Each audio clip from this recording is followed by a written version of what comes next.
My earliest memory of being an artist, or even an inkling towards it, was we had a whole set of those old encyclopedias.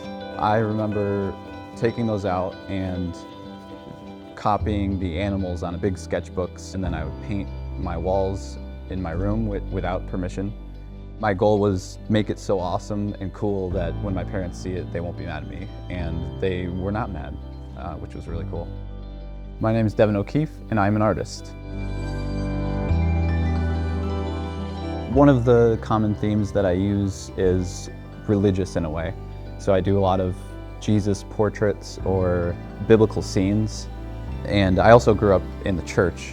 My dad was a pastor, my mom was a missionary.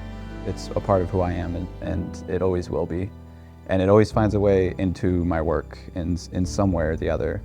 When it comes to a painting, I will randomly get inspiration from somewhere, have an idea in my head, and then I need to execute it as soon as possible. And then when I'm actually in the process of creating, it depends on what canvas or medium I'm using. So acrylic or large scale canvases, a lot of times I have this like real thick pencil, and I will do a quick little concept sketch on the painting, and then I'll just go for it. With illustrations for books, every single page of the book is meticulously designed with the wherever the words are going to go, and so that one's a little bit more detailed. And then as far as tattooing goes, I didn't plan on tattooing. It just kind of fell into my lap.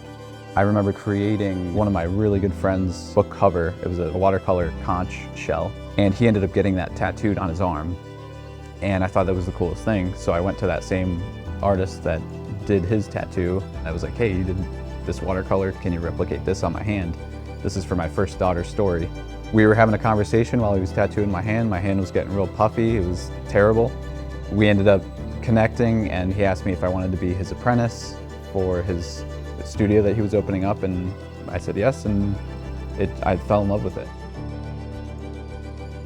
Just watching people walk up to these large-scale paintings and with their hands behind their back, and they lean in and they're just like looking at I pack so many details and Easter eggs and different things in these paintings so that you look at it for the 100th time and you see something that you didn't before.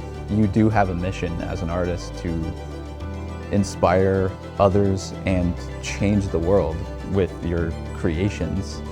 Sometimes I'll get a message or a letter or something like that where somebody responds to a work that I've put out years ago that I forgot about sometimes, and it's still affecting people.